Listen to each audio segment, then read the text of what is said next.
Tyler Durden breaks into Apple HQ, fights 7 guards with soap.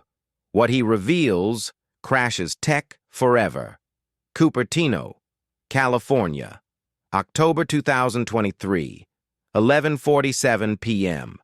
Apple Park sits like a glowing glass spaceship in the darkness, $4 billion worth of minimalist perfection. This isn't just a headquarters, it's a monument to digital control wrapped in artistic genius. Security cameras track every movement. Motion sensors detect heartbeats through walls. Biometric scanners that can identify walking patterns from blocks away.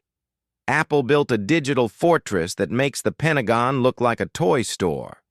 But Tyler Durden didn't come here to admire architecture. He stands 200 yards away, holding something that doesn't belong in this world of aluminum and glass. A simple bar of soap. Handmade. Crude. Tyler's signature weapon, refined through years of chemistry knowledge. Tonight he's going to prove that all of Apple's perfection can be undone by analog chaos. Tyler approaches the perimeter with casual confidence. The first camera tracks his movement. Tyler pulls out soap, flicks it with surgical precision. It hits the lens dead center, spreads like mercury, creates a perfect white film that blinds the sensor completely. 17 more cameras between him and the building. 17 perfect soap shots. Tyler moves through Apple's security grid invisible to $17 million of technology. The lobby doors are locked, reinforced steel, bulletproof glass. A biometric scanner glows red, waiting for authorized access from one of 147 people on the planet. Tyler looks at the scanner, then his soap, then smiles that smile that means somebody's world is about to end. Tyler rubs soap against the scanner's surface. The compound contains metals that conduct electricity, mimicking human bioelectric signatures, polymers reflecting exact wavelengths palm scanners use. Apple's engineers never tested for this. The scanner processes, runs through MIT-designed algorithms, compares against quantum-encrypted databases. Concludes, Tyler Durden is authorized. The scanner turns green. Tyler just walked into Silicon Valley's most secure building using soap and high school chemistry. Inside, Tyler needs to reach Steve Jobs' personal vault 3 floors underground, where Apple keeps secrets that would destroy the company. The elevator reads faces with NASA-level cameras. Tyler pulls out phosphorescent soap, rubs it strategically on his face. He's turning himself into a facial recognition glitch. The system sees human features but can't process the patterns. Error. Default to maintenance access. 3 floors down, Tyler enters a corridor from corporate dystopia. White walls, LED strips, climate-controlled perfection. This is where Apple keeps the psychological research files, addiction algorithms, surveillance capabilities that make the NSA jealous. Walking toward him, 7 men in black suits. Apple's private security force, ex-military, ex-CIA, ex-everything dangerous. Men whose job is making problems disappear permanently. They've been waiting for someone like Tyler. We have an unauthorized individual in Section C. Initiate lockdown protocol. Steel barriers slam down. Tyler's trapped in 30 feet with 7 trained killers. The guards advance in formation learned in Afghanistan and Syria. They've handled corporate espionage, foreign agents, whistleblowers. All disappeared cleanly, but they've never faced someone whose weapon is soap. Tyler reaches into his jacket. Guards tense for firearms. Instead, he pulls out 7 bars of soap, 1 for each guard, handcrafted for this moment, each designed for different purposes. Tyler drops the first bar. It spreads like liquid mercury, creating a frictionless surface extending 15 feet. The guards step forward with tactical boots designed for every terrain.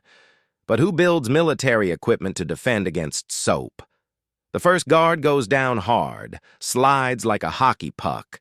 The second tries to compensate, plants feet wider. Tyler's soap makes physics work differently. He overbalances, crashes into steel walls. Guards 3 and 4 try advancing along walls. Tyler throws the second bar at head height, explodes on impact, covers 20 feet of vertical surface. Now walls can't help either. Guards 5 and 6 pull tasers. You can't aim accurately sliding uncontrollably. They fire into ceiling, into each other, everywhere except Tyler.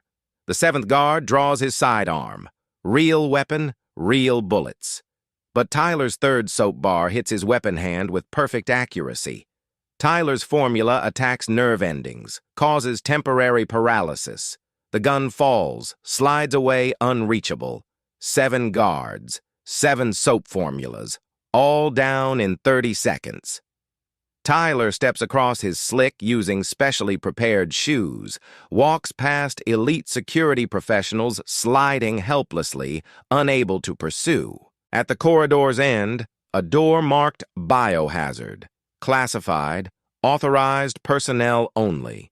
Below official warnings, an Apple logo, but black, the bite revealing circuitry, not flesh. Apple's psychological operations division that doesn't officially exist. Tyler places his palm on the scanner. It reads, soap residue, interprets the chemical signature as maintenance override, grants access to the room containing everything Tyler came for.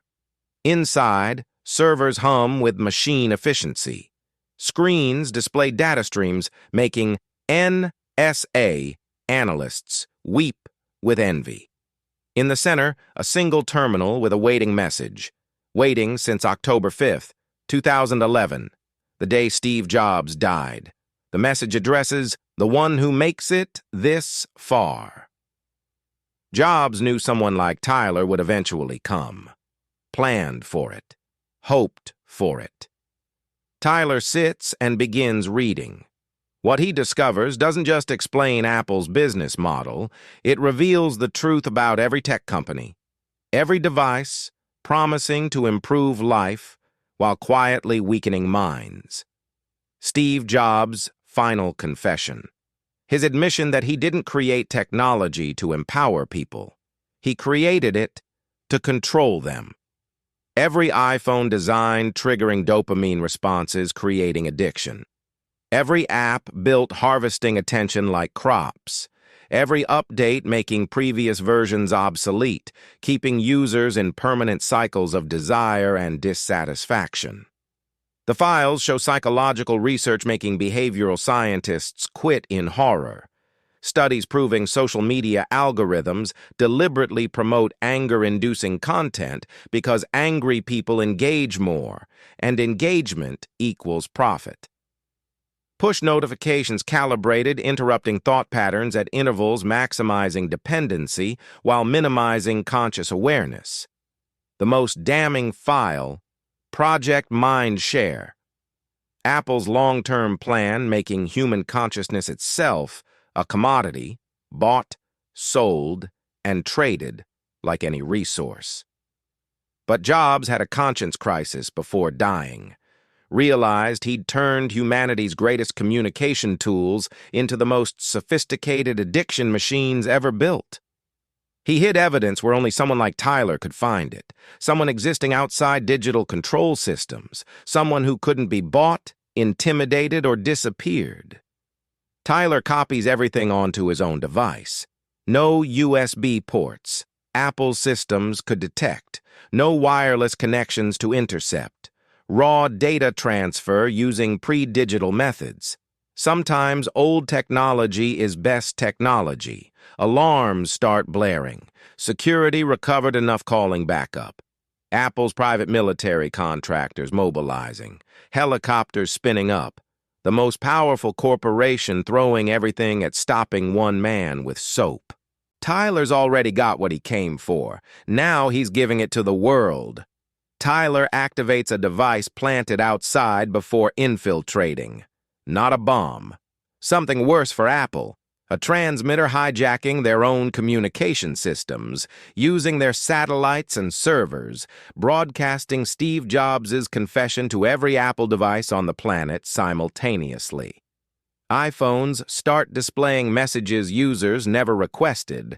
iPads show videos owners never downloaded. Mac computers begin speaking Steve Jobs' voice through Siri, reading his final confession aloud.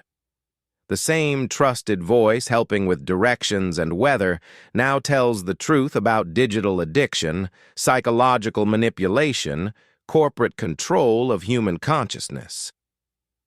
I created a digital prison, Jobs' voice says from 1 billion devices worldwide. I convinced you it was paradise. I made you grateful for your chains. Only someone who truly understands freedom can break what I built. The soap will set you free. The greatest corporate data breach in history becomes something more, a global awakening to digital control reality. Tyler doesn't try escaping through the building. Instead, he activates his final soap piece, designed not for fighting or bypassing security, but creating chemistry Apple's architects never planned for. The soap reacts with building air filtration, spreads throughout Apple Park like invisible clouds, begins breaking down molecular bonds in every Apple technology piece it touches. iPhones start shutting down permanently, not breaking, not malfunctioning, dissolving. The same planned obsolescence Apple built into products, accelerated from years to minutes. Every device becomes useless not because Tyler destroyed them, but because he revealed what they always were. Temporary tools designed breaking when corporate usefulness ended. Tyler walks out of Apple Park. The building behind him goes dark floor by floor. Not from power failure, but from every technology piece inside simply stopping. Apple's servers, development machines, prototypes, everything reduced to expensive paperweights by chemistry working exactly like planned obsolescence, just faster. Outside, news crews arrive. Social media explodes with iPhone videos displaying Jobs' confession before shutting down forever. Apple's stock price falls so fast, trading gets suspended. Tim Cook holds emergency press conferences trying to explain the unexplainable, deny the undeniable. But Tyler's not watching news. He's walking toward his next target. Apple was just the beginning. Google is next, then Facebook, then Amazon. Every tech giant built on assumptions that human consciousness could be treated like commodities. Tyler Durden just proved some things can't be controlled, owned, or made into products, and one of those things is human desire for freedom. The soap wars have begun. Tyler's got plenty of soap left. 3 months later, dust settles. Last Apple store closes permanently. iPhone addiction becomes historical curiosity rather than global epidemic. People start looking at each other instead of screens.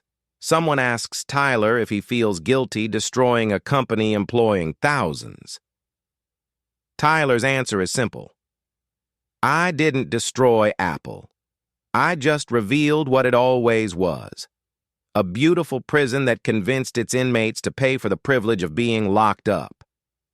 In Apple Park ruins, now overgrown with actual plants instead of curated corporate landscaping, Steve Jobs' ghost finally rests in peace, knowing someone understood his final message.